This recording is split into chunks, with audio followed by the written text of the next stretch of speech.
하나님의 말씀입니다. 고린도전서 11장 23절에서 26절입니다.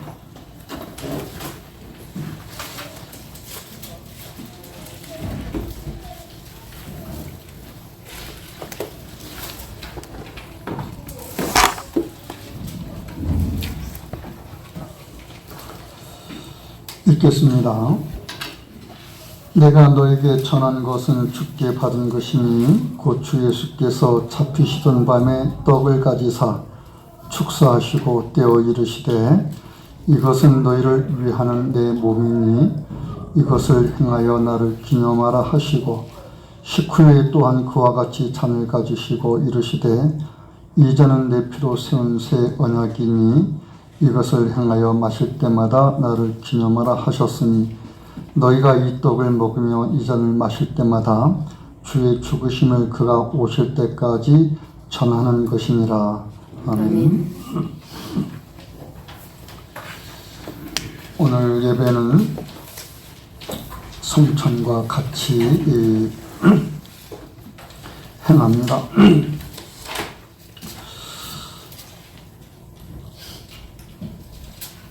칼빈은 매주 매 예배에서 말씀과 더불어 성찬이 행해지기를 원했습니다.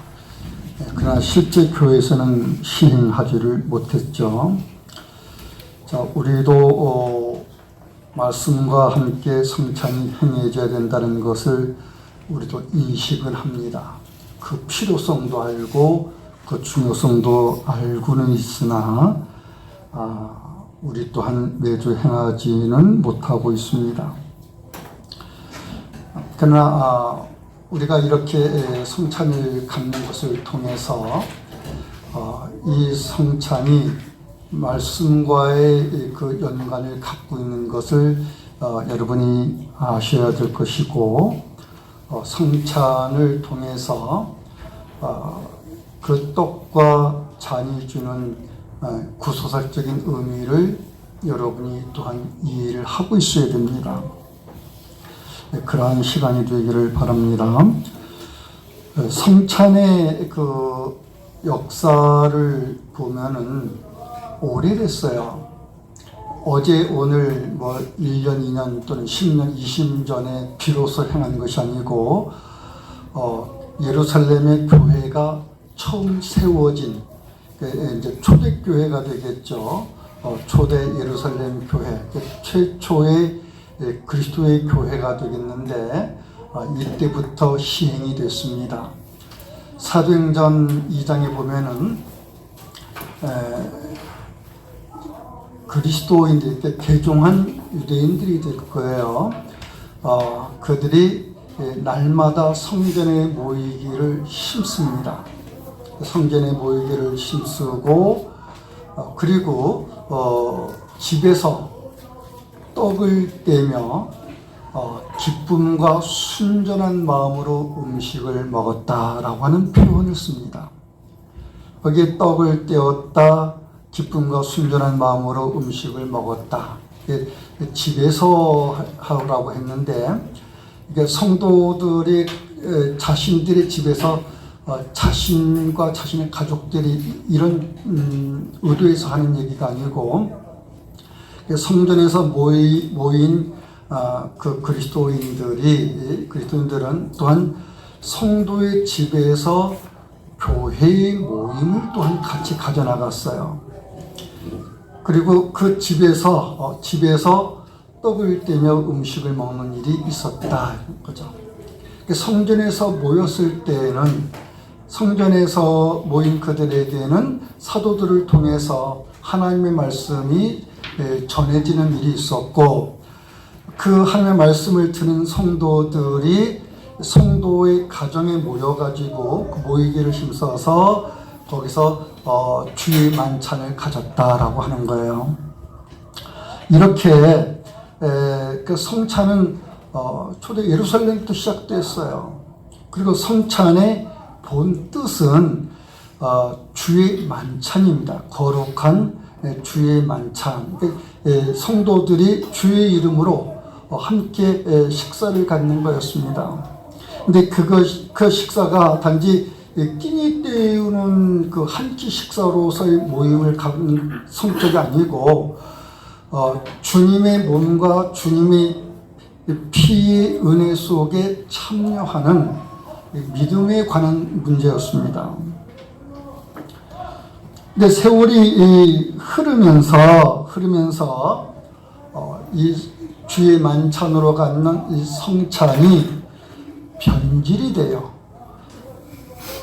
예루살렘에서부터 시작되어서 여러분 고린도 교회에서 우리가 오늘 읽은 이 고린도 교회에서 보듯이 성찬이 하나님께서 이것을 가져가게 하신 의도에 의해서 가져나가지를 못하는 다른 방향으로 이렇게 어그러지게 가는 상황들이 생기게 된 거예요. 근데 고린도 교회 상황에서는 주의 만찬의 성격으로서이라 주의 이름으로 모인 그들이 그야말로 하루에 그 한 끼의 식사를 가리는 개념, 거기서 있는 자는 있는 자와 더불어 먹고 없는 자는 그 속에 참여에 소외되는 이런 그 좋지 않은 모습들을 띄어가는 그런 상황들이 있는 거죠. 성찬의 의미가 이루어져 가고 있는 거예요. 나중에 이제 그리스도의 교회가 공인되고 또 로마에서 국가의 교회로 공인되고 국교가 되는 거죠. 그래서 자유로운 신앙 속에서 자유로운 모임을 가져나가게 됐는데 거기서 성찬이 이렇게 행해지는데 이것이 그 잘못된 습관, 잘못된 관습으로 가져나가는 상황이 생깁니다. 그것을 로마 교회에서 갖는 그 성찬을 화채설 이렇게 말해요. 이게 종교개혁 이전까지 개혁교회가 세워지기 전까지 로마의 그 교회가 보여오는 특히 로마 우리가 카톨릭 교회라고 구분하고 또 정교회로 이렇게 구분하는데 그 로마 교회가 갈라집니다. 그 로마 교회가 보여오는 모습이 잘못된 관습 속에 있어오는 상황이 생기게 된 거예요. 화채설 이런 말 자주 들어봤을 겁니다. 근데 이 화채설의 화 이게 무엇일까요? 화 그 다음에 채는 또 무엇이고? 화라고 하는 말은 바뀐다라는 것을 뜻합니다. 변화된다라는 거예요. 그리고 화라고 하는 말은 채라고 하는 말은 실체를 뜻합니다. 실체. 근데 어떤 실체냐 했었을 때 떡이라고 하는 실체, 포도주라고 하는 실체가 있어요. 근데 이게 바뀐다라는 거예요. 변화가 된다는 거예요. 떡 또는 빵이 바뀐다. 뭐로 바뀌는 거냐면은 그리스도의 몸으로 바뀐다. 변화된다라는 포도주라고 하는 이 실체가 그리스도의 피라는 실체로 바뀐다라는 거예요. 성찬에서 분배되는 떡과 포도주 잔이 있는데 이 떡과 포도주 잔에 신부가 기도하는 그 순간에 떡과 포도주는 바뀌었기 때문에 더 이상 떡과 포도주가 아니에요. 떡은 그리스도의 몸으로 바뀌어 있고 포도주는 그리스도의 피로 바뀌어 있는 거예요. 그래서 본질적으로 떡은 떡의 본질이 있고 그 포도는 포도주의 본질이 있는 건데 이 본질이 바뀌어버려요. 예수님의 몸과 예수님의 피로 바뀌어요. 그래서 실체가 바뀌었다 또는 변화되었다. 그게 화채설입니다. 로마 가톨릭 교회에서 그리스도께서 교회에 현존하는데, 또는 그 교회에 모인 믿는 자들에게 현재적으로 존재하는 거예요. 현존하는데, 믿는 자들에게 현재적으로 존재하는데, 화채 교리에 의해서 빵이 그리스도의 몸으로, 포도주가 그리스도의 피로 존재한다. 그 실체로 존재한다.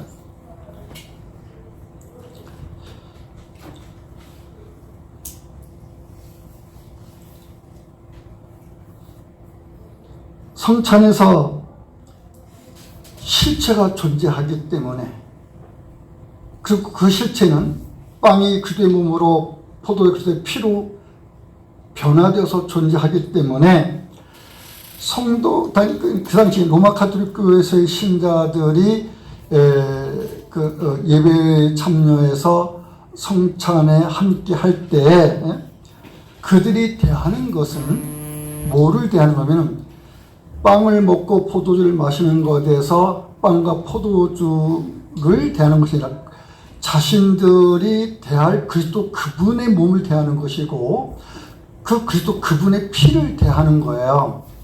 근데 그 몸과 그 피는 어떤 거냐? 그러면 어떤 거냐? 그 그리스도의 몸은 그들이 미사를 드린다고 하는 것에서 어떤 성격을 갖냐면은, 제물로 그리스도의 몸이 바쳐지는 거예요. 구약시대의 제사제도를 통해서 바쳐져 왔던, 하나님께 희생제사로 제물로 바쳐졌던, 하나님께 그 헌신제물로 바쳐졌던 그 제물, 예수님의 몸은 그 제물로 하나님께 바쳐지는 상황에 있는 거예요. 상황에.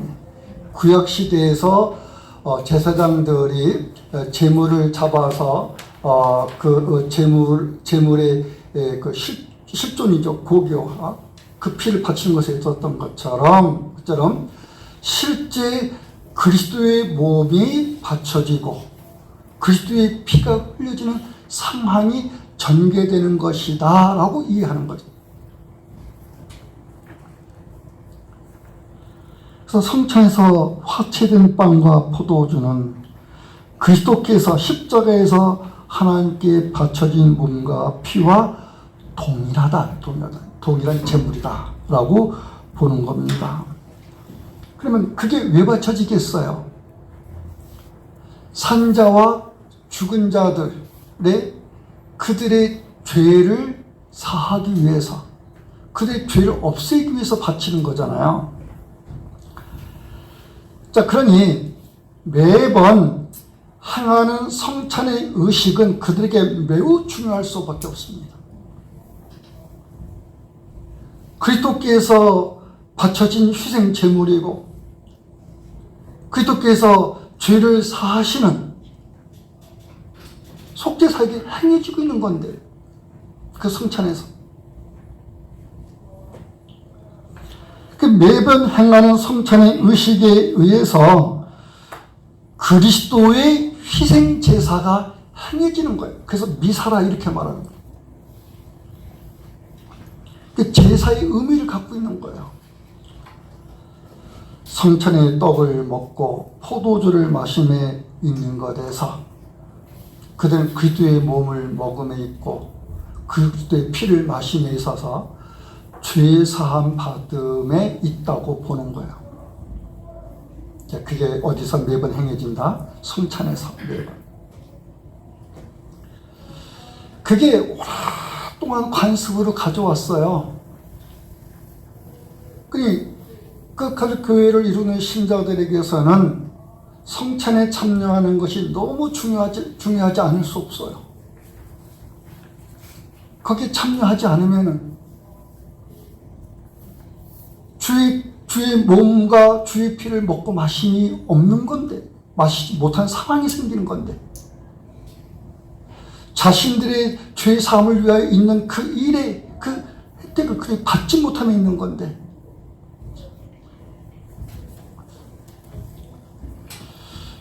근데 이러한 관습이, 성찬의 관습이 교회 전통이죠.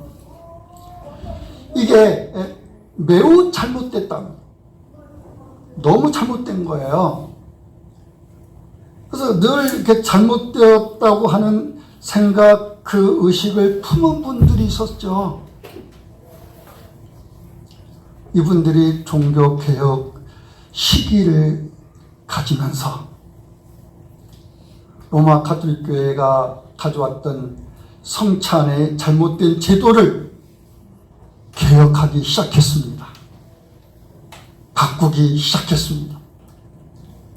거기에 첫 번째로 등장하는 인물이 루터입니다. 마틴 루터입니다. 마틴 루터는 화채설은 올바르지 못하다. 성찬의 시행이 바르지 못하다. 그러면서 루터가 이렇게 성찬을 드려야 됩니다. 교회가 가져야 됩니다라고 주장하는 것이 공제설이에요. 그럼 화채설하고 공제설은 무슨 차이가 있을까? 여러분, 공이라는 공, 이거 빌공자로 보시면 안 돼요. 비어있는 그런 보면 안 되고, 무슨 뜻이냐면은 같다라는 뜻이에요. 같다.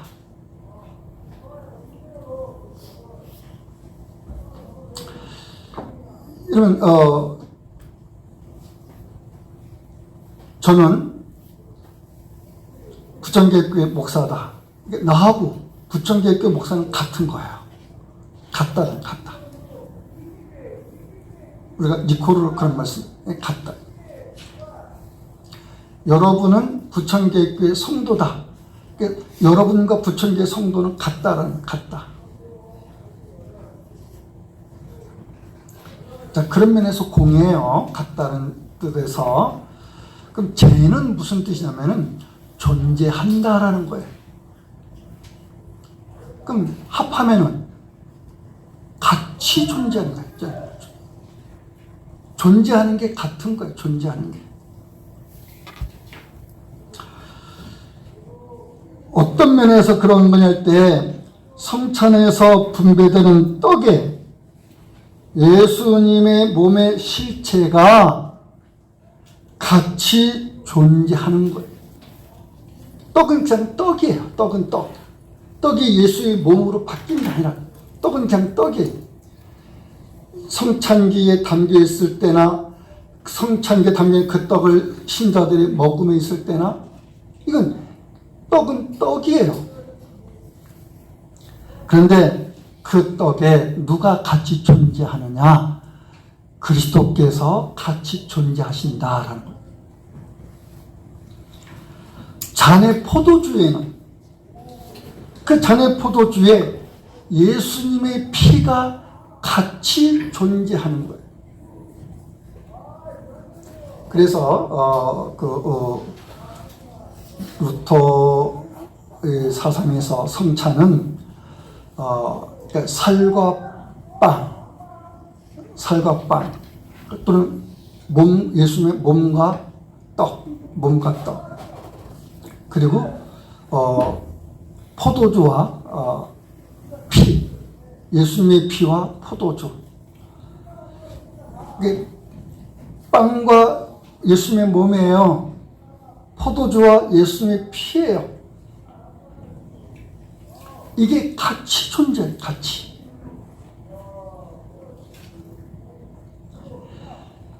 떡을 먹는 것은 단지 떡을 먹는 것에 있는 게 아니라 떡을 먹는 걸 통해서 예수님께서 자신의 몸을 하나님께 바치신 그 몸을 먹음에 있는 것이다 라는 생각을 갖는 거예요. 또한 잔의 포도주를 마시는 것은 포도주를 마시는 것에만 있는 것이 아니라 포도주를 마시는 것인데 예수님께서 자신의 몸을 하나님께 바쳐 흘리신 그 피를 마심에 있는 것이다 라고 생각하는 겁니다. 루터가 왜 이런 말을 했느냐? 그러니까 그리스도의 현존, 그리스도께서 현재적으로 존재하는 방식이 성찬이라고 했습니다. 로마 가톨릭 교회는 바뀌어서 존재한다는 것이고, 루터는 그냥 빵은 빵으로 존재하는데 그리스도께서 같이 존재하신다는 것이고, 그리스도의 몸이 빵과 함께 존재하고 그리스도의 피가 포도주에 같이 존재한다는 것이고, 이게 존재하는 방식에 대한 이해가 다른 거예요. 생각의 그 이해 차이가 같지 않은 거죠.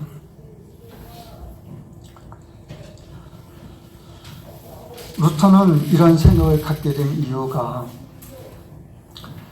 자, 우리가 주님이라고 부르는 그 우리 믿음에 주신 그리스도는 어디에 계시나요, 지금?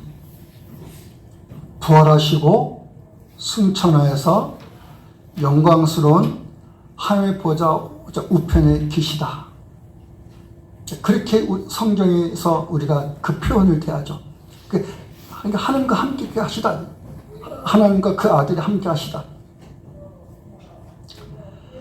근데 그 하늘에 계신 그분이, 그 그리스도께서 이 땅에 우리와 함께하는 존재하는 방식에 있어서 증거되는 말씀에 함께할 뿐만 아니라 교회가 성찬을 가지면은 성찬을 갖는 그 빵에도, 그 포도주에도 그리스도께서 현재적으로 존재하신다. 그래서 빵을 대하는, 그리고 포도주를 대하는 그리스도인에게, 성도에게 그리스도께서 현재적으로 상대하신다. 유기적으로 교제의 관계에 계시다, 그 말이에요.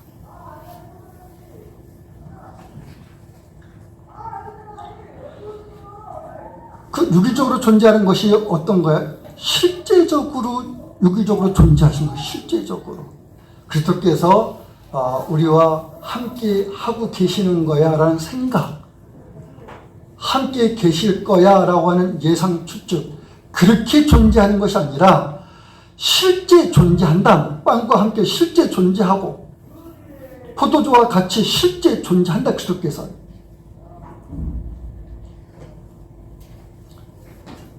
생각이나 어떤 마음으로 그렇게만 존재하는 게 아니에요.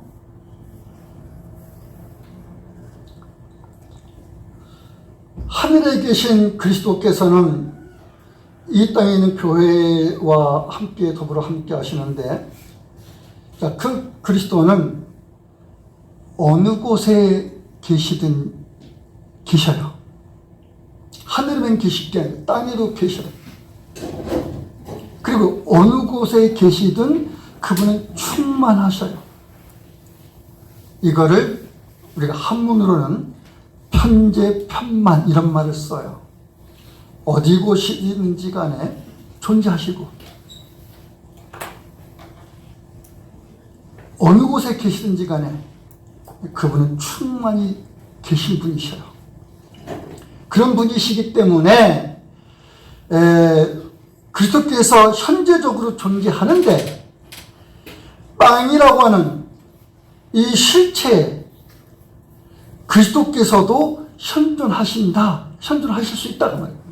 못한다, 그게 아니라는 거죠. 어떻게 요만한, 우리가 이따 분병 받으시면은 한 가락 마디보다도 작거나 비슷하거나 그 정도잖아요. 그러다 보니까 오늘날의 그 한국교회에서는 토착화된 성찬식을 갖자, 한국 고유의 성찬식을 갖자, 그렇게 해나가는 교회들도 있어요. 그래서 실제로 떡을 만들어서 떡을 이렇게 한 주먹씩 분배하는 거죠. 이만큼 분배하는 게 아니라 먹어서 넉넉할 만큼 분배하는 거예요. 한 주먹씩. 한 손마디만큼의 빵으로 분배가 되든 한 덩어리로 분배가 되든 하나님은 어느 곳에든 어떤 방법으로든 존재하신다. 충만히. 그러니까 빵이라는 곳에서 하나님은 어떻게 여기에 실존하실 수 있느냐? 그럴 의혹, 그럴 의심, 그럴 의문 갖지 마라 그 말이죠. 빵과 함께 현존하신다. 포도주와 함께 현존하신다. 그래서 빵을 먹는 것은 단지 빵만을 먹는 게 아니에요. 그리스도께서 현존하시는 방식이니까 빵을 먹는 걸 통해서 그리스도의 몸을 먹음에 있고 포도주를 마시면 그리스도의 피를 마시며 있는 거예요. 근데 이 차이는 하나는 그리스도의 몸이 바뀌어서 그리스도의 몸과 피를 먹고 마시며 있다는 것이고, 루터는 빵은 빵 그대로예요. 그러나 이 실체에 그리스도의 몸의 실체, 그리스도의 피 실체가 같이 존재해서 그리스도의 몸과 피를 같이 마시며 있다는 이 차이입니다. 자, 그런데 그에 앞서서, 루터에 앞서서 이 로마 카톨릭 교회가 가져온 그 화처식에 대한 이 문제점을 제기하게 되면서 성찬의 다른 방식을 주장한 분이 있었어요. 그가 누구냐면은 쯔빙글이라고 하는 사람입니다. 이 사람은 뭘 주장했느냐? 기념설, 이걸 주장했습니다.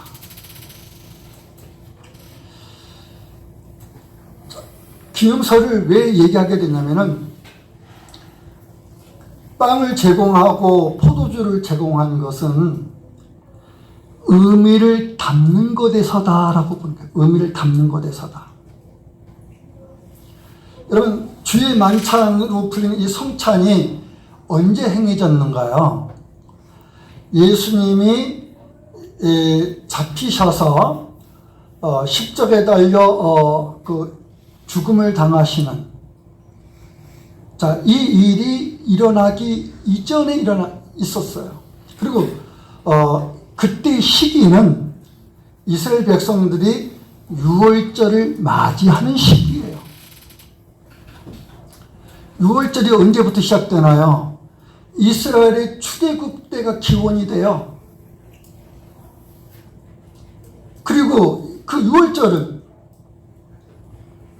절기로서 이스라엘 백성에게 그 종교법으로 주어진다고.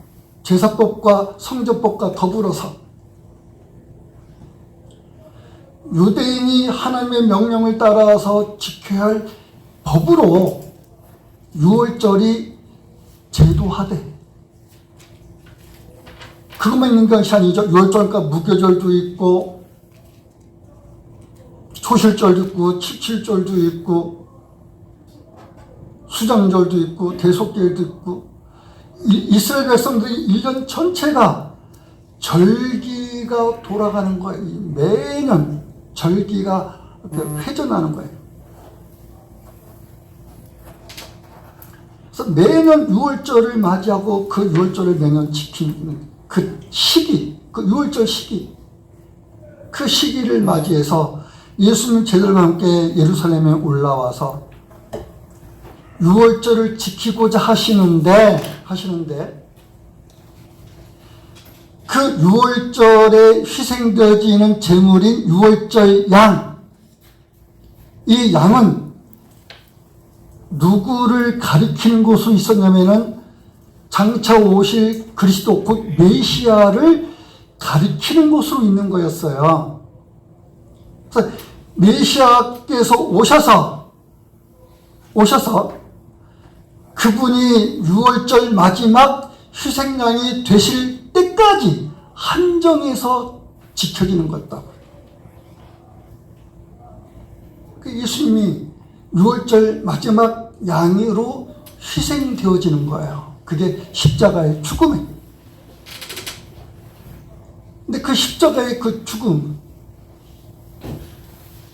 예수님이 마지막 6월절을 지키고 죽음을 당한 것이 아니라 예수님 자신이 마지막 6월절 양으로 죽음에 있는 것이기 때문에 십자가의 그 죽음을 당하게 될 거라고요. 근데 구약시대에 행해져 왔던 유월절 떡을 먹고 유월절 고기를 먹는 일을 예수님과 제자들이 가질 수 있나요? 아니죠. 본인이 그 유월절 떡이 될 거고 본인이 유월절 고기가 될 건데,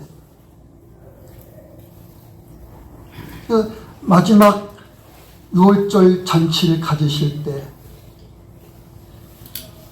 유월절 떡을 먹고 유월절 고기를 먹게 될 제자들, 그리고 온 유대인들, 그들에게 선하여 알려주는 게 있는 거죠. 지금까지는 유월절 양으로 특정된 그 양을 잡아서, 모든 양이 유월절 양이 아니에요. 유월절 양 가운데 유월절 양으로 쓰이는 그 양이 유월절 양이 되는 거죠. 특정된 그 양을 통해서, 그 양이 흘리는 그 피를 통해서 너희가 하나님께 받을 은혜로운 일이 있는데, 내가 그 마지막 유월절 양이 될 것이기 때문에, 그것으로 내가 죽음을 당할 것이기 때문에 이제는 유월절 양, 그것으로 유월절의 고기가 되고 유월절에 먹을 누룩 없는 떡으로 자신이 그 떡을 말하는 것이 될 수가 없는 거예요. 그래서 그걸 대신하는 것으로 떡과 포도주를 가지고 이것을 받아 먹으라, 이것은 내가 받아 마시라, 이렇게 하게 됩니다.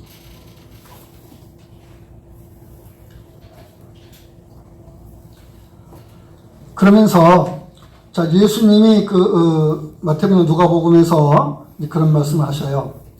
너희가 이것을 받아 먹으라, 그리고 또 받아 마시라. 이것은 너희를 위하여 주는 내 몸이다. 이것은 너희 죄를 사하기 위하여 흘리는 내 피다. 바울은 죄사함을 얻게 하기 위하여 흘리는 언약의 피다, 이런 얘기를 해주셔요. 그래서 이것은 내 몸이다 라고 하셨을 때 쯔빙글리는 뭐라고 보았느냐면은, 너희가 나를 기억하도록 이것을 행하라는 것으로 주는 거다 라고 이해했단 말이에요. 이것은 너희를 위하여 주는 내 몸이다 라는 것을, 이것은 너희가 나를 기억하도록 하기 위해서 행하게 하는 것이다.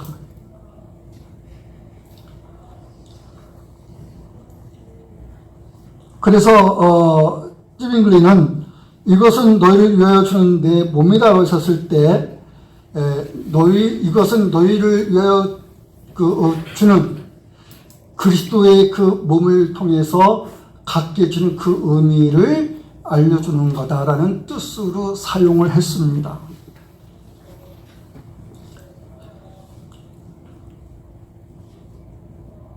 이것을 기념설 그래요. 이것은 너희를 위하여 주는 내 몸인데, 이 몸이 의미하는 바가 있다. 의미를 지니고 있는 거다. 자, 우리 한글 성경에서는 기념하라 그랬습니다. 이것을 행하여 나를 기념하라, 또는 이것을 행할 때마다 나를 기념하라. 그 기념하라는 말의 그 단어가 지니는 본 뜻이 뭐냐면은 기억하라라는 거예요. 기억하라. 나를 기억하라. 예수님이 뭘 기억하라는 거예요? 예수님이 행하신 그 일을 기억하라. 예수님이 십자가에 달려 죽음을 당하실 때 자신의 몸을 가지고 자신의 피를 가지고 행하신 그 일이 무슨 뜻을 의미하는지 지니고 있는지를 너희가 깨닫고 그 생각을 떠올리고 그렇게 임해야 된다.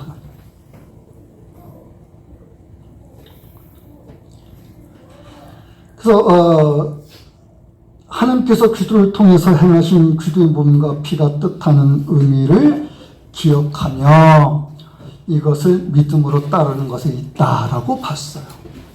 그런 것에서 쯔빙글리는 떡과 포도주에 어떤 특별한 가치를 두는 것을 거부했습니다. 그냥 떡이야. 그냥 포도주야. 떡은 떡이고 포도주는 포도주다. 단지 이것이 의미하는 바가 있으니 그 의미를 우리에게 되새기게 하며 떠올리고 그 믿음으로 우리가 그 지니고 나가는 것에서 믿음을 강화시켜주는 역할을 한다 그 말이죠.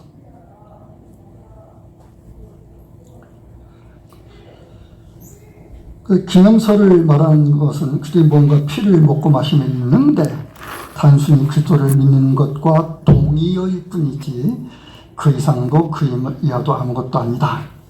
빵과 포도주 실체를 그리스도의 몸과 그리스도의 피의 실체와 관련을 지으려는 것은 해서는 안 된다. 이렇게 봤던 거예요.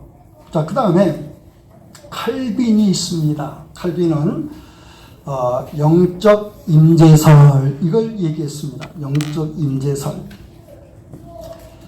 자, 이 영적 임재설에서는 설명이 많이 필요해요. 근데 자, 이렇게 일단 요약적으로 여러분들이 생각을 하세요. 용어 그대로 자, 영적이 영적. 근데 이 영적이라는 말은 지금 성령을 통해서 갖게 되는 일이기 때문에 그래요. 성령을 통해서 그리스도와 믿는 자들 간의 유대 관계에 가질 수 있도록 성령의 일하심이 있어요. 자, 임재설, 영적 임재설. 누가 임재하는 거냐? 그리스도께서, 믿음의 주인 그리스도께서 믿는 자에게 임재해 계시는 거예요. 근데 어떤 방식을 통해서 임재냐? 성찬이라는 방식을 통해서 임재해 계시다. 그 말.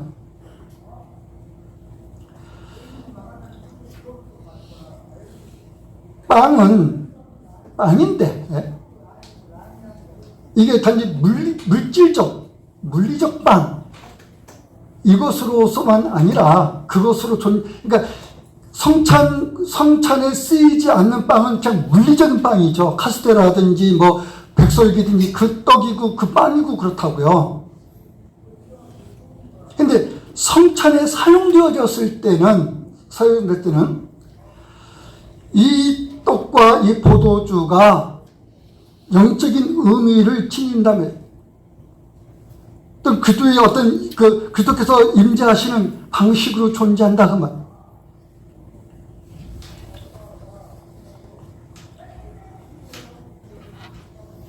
칼빈은 이것은 나의 몸이고 이것은 나의 피다라고 했었을 때 그리스도의 몸이 지금 우리가 이제 좀 이따 성찬 가질 텐데 성찬에 갖는 그 떡과 그 빵에서 이 떡과 빵이 존재하는 것이 앞서서 뭐가 존재하냐면은 예배 설교를 통해서 말씀이 전달이 돼요.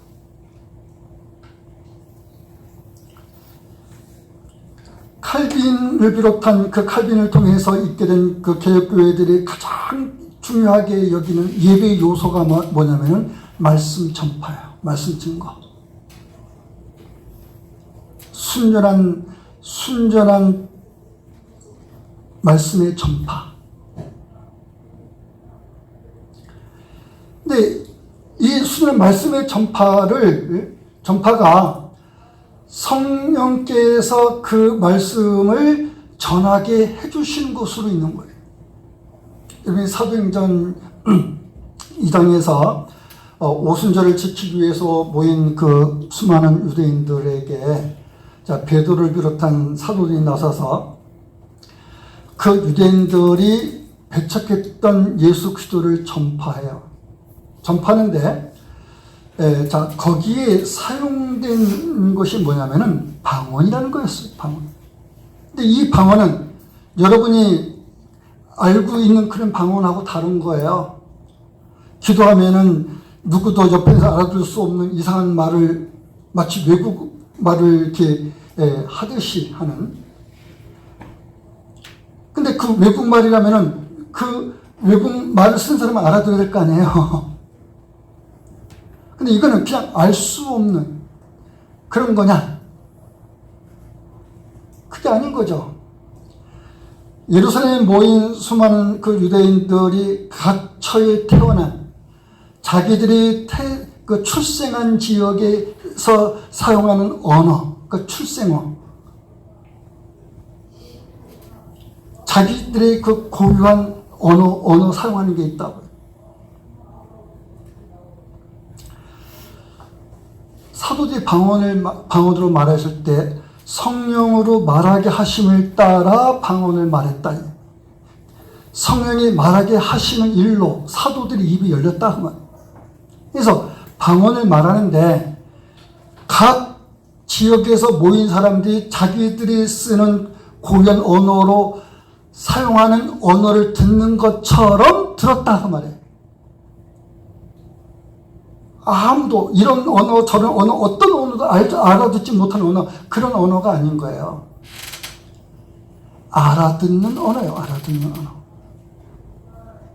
현대로 말하면 미국인이 알아듣는 말에 있는 것, 그게 방언이에요. 그러니까 사도는 입 하나로 나는 이번에 러시아 말을 합니다. 나는 이번에 미국 말을 하겠습니다. 나는 이번에 프랑스어를 하겠습니다. 그렇게 하면서 전했나요? 그거 아니라 사도들은 자신이 사용한 언어로 말한 거예요. 사도는 누군데? 히브리인이잖아요. 자기가 사용하는 자기 언어로 말한다고. 그 사람이 자기들이 그 시대에 사도에 살고 있던 시대에 사용하는 그 언어로 말한. 근데 듣는 사람은 자기들이 살아가는 시대에 자기들이 쓰는 언어로 들어.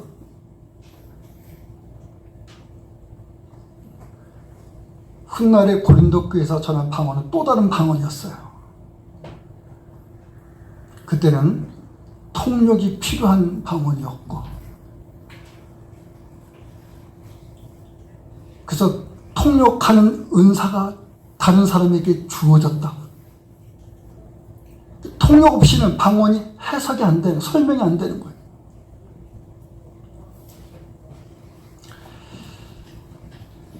성령으로 말하게 하시는 일이 있어요.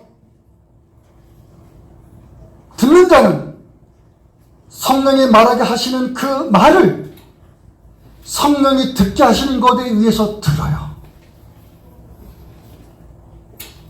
말하는 자나 듣는 자나 성령으로 이게 작용하는 거예요. 이게 작용. 이것이 예루살렘 모인 그 유대인들과 그들을 개종시켜 가기 위한 하나님의 역사로 큰 일로 있는 성령께서 그들을 그리스도와 붙이는, 그리스도와 연합시키는, 그리스도와 교통에 있게 하는 일이었다. 그 위대한 일이 거기에 쓴 성령의 그 권능이 예배의 말씀 증거에도 동일하게 나타나는 거예요. 목사는 성령으로 말을 하심을 따라 말하는 것이 돼야 되고, 그게 어디 있는가요? 그냥 설교하면 있는 건가요? 아니에요. 하나님의 말씀이 순전함으로 전파되는 그 일에서 있다고. 듣는 자는 성령이 여러분의 귀를 열으셔서 여러분의 마음에 깨닫게 하시는 일로, 그래서 들음이 있어요. 이 성령의 교통이 있다. 성령의 교통. 그래서 지극히 영적인 일인 거예요. 말씀을 예배에서의 말씀에 함께하는 것은, 그리고 예배에서 성찬과 함께하는 것은 지극히 영적인 거예요.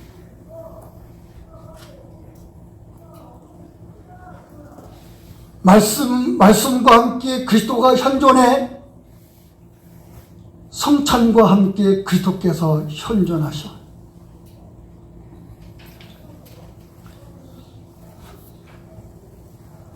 영적 임재설에는 임금했던 나를 기념하는 것에 있다. 그리스도의 몸이 의미하는 것, 그게 있다. 그거 포함하고 있는 거예요. 영적 임재. 그래서 저는 영적 임재 기념설로 분류해야 된다라고 저는 그렇게 봐요. 근데 교회에서는 그냥 영적 임재설만 얘기가 되고 있으니까 거기다 여러분들이 기념설도 포함되고 있다라고 생각하시면 되는 거죠.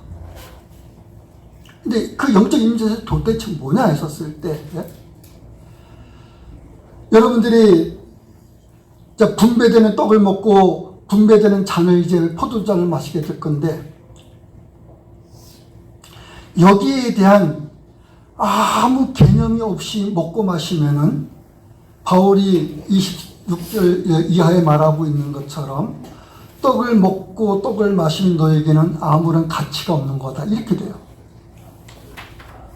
주의 죽으심을 기념하는 것에 있지 않으면, 그 의미를 생각하고 거기에 우리의 믿음이 강화되는 것에 있지 않으면, 떡을 먹는 것이 무슨 의미가 있고 포도주를 마시는 게 무슨 의미가 있는 거냐?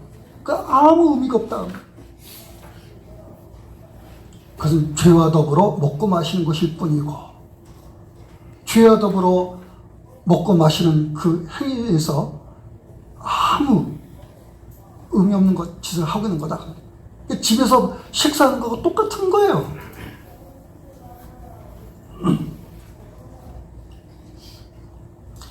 성찬은 예배 설교에서 증거된, 여러분이 말씀을 통해서 누구에 대한 믿음을 확인시켜주고, 그 믿음에 쓰도록 하는 그리스도께 대한 믿음을 확인시켜주고, 그리스도께 가지는 믿음을 세워주는 일을 하잖아요.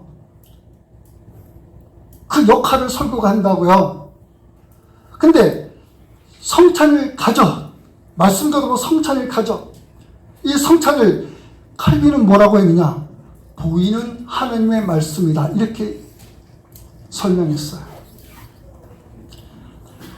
거룩한 것에 보이는 상징 또는 보이는 하나님의 말씀. 귀로 듣는 하나님의 말씀이 예배에서 있었잖아요. 그 예배에서 그리스도의 몸, 그리스도의 피가 지니고 있는 그 뜻을 설명하고 거기에 믿음이 있도록 역할을 했다고. 그것을 이제는 떡으로 대하고 포도주로, 눈으로 대하는 거예요. 눈으로, 가시적으로. 귀에 들은 하나님의 말씀을 눈으로 대함에 있다. 그래서 이것은 내 몸이니, 이것은 내 피니 라고 하는, 주님의 몸과 그 주님의 피를 대함에 있고, 그 몸이 왜 제공되었는지, 그 피가 무엇 때문에 제공되었는지를 여러분이 예수님이 설명해 준 것에서 알고 있게 되는 거예요. 이것은 너를 위한 주는 내 몸이며, 이 몸을 통해서 흘리는 이 피는 너희를 위하여 주는 것인데, 너희 죄를 사하기 위하여 주는 피다. 이것은 내가 교회와 맺는 언약의 피다. 그러니 대대로 언약하신 하나님의 약속이 실현되는 것으로 그리스도의 이름에 죄 사는 권능이 역사한 다음에 주의 부르심을 받은 자들에게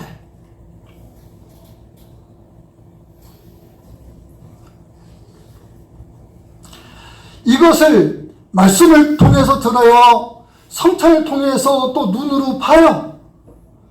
먹고 마시면서 몸으로 겪어요.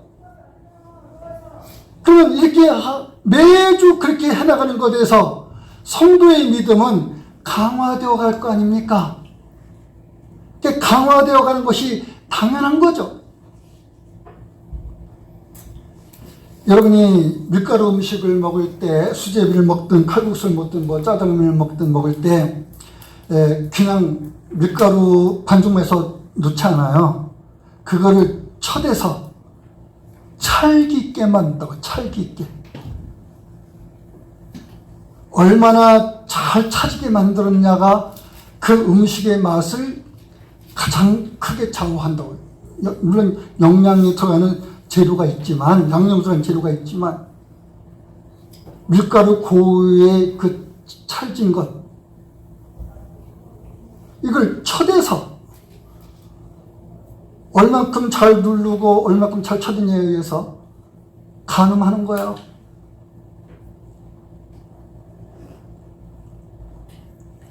한 번 쳐지는 것보다 두 번, 네 번, 여덟 번 많이 쳐질수록 강화가 돼. 즉 힘이 생긴다. 그러면 힘이. 믿음에 힘이 생긴다. 믿음에 인내력이 생기고 오래 참음이 생기고 온유함이 생기고 절제가 생기고 충성이 생기고 그런다.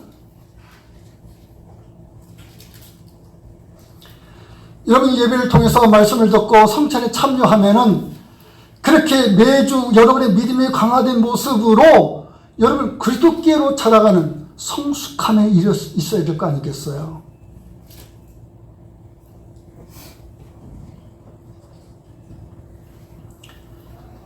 칼빈은 성령으로 이 영적 교통에 있는 연합의 유대를 목사의 설교와 성경을 통해서 가져나가게 되는데, 빵과 포도주를 믿음으로 참는 신자들은 성령의 능력으로 그리스도의 몸과 피가 제공하는 영양분을 받는 거다. 이런 표현을 쓰기도 했어요. 영양분을 그리스도께로부터 영양분을 공급받는 거다. 그리스도께 믿음을 견고히 성하게 하는 그 영양분을 공급받는 거다.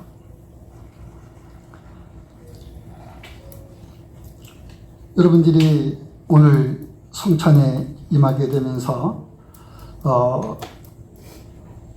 자신을 그렇게 세워나갈 수 있는 시간이 됐으면 좋겠어요. 그러니까 생각 없이 성찬을 받지 마라. 아무 생각 없이, 아무 뜻도 없이, 개념 없이 그냥 떡을 주니 떡을 먹고 포도주를 제공하니 포도주를 마시고, 그렇게 되지 않았으면 좋겠어요. 주님 앞에 여러분의 믿음이 강화되어가는 일이 되어야 될 것이고, 이것은 주께로부터 그분 한 몸이 제자들 모두에게 분배가 되잖아요. 주님의 몸을 받음에 있는 모든 제자들이야. 주님의 피를 공급받는 모든 제자들이야.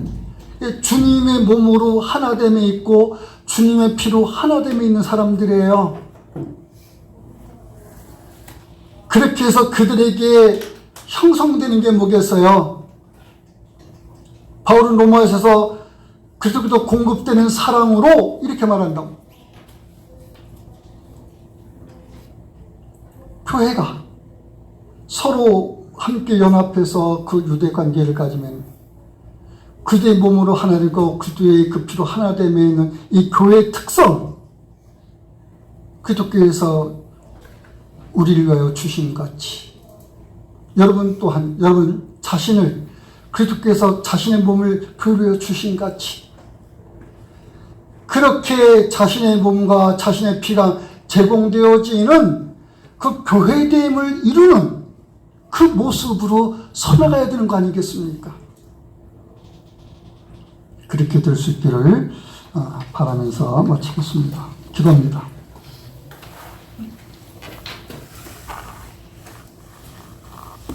주님, 저희가 성찬을 가지면서 먼저 말씀에 참여하고 그 말씀이 이제 우리에게 성찬으로 제공되어지는 것에서 또한 참여하게 될 겁니다. 이것을 통하여 마땅히 내 몸을 내 피를 기념하러 가셨던 주님이 상기시키는 은혜를 따름에 있게 하여 주옵소서. 예수님의 이름으로 기도합나이다. 아멘.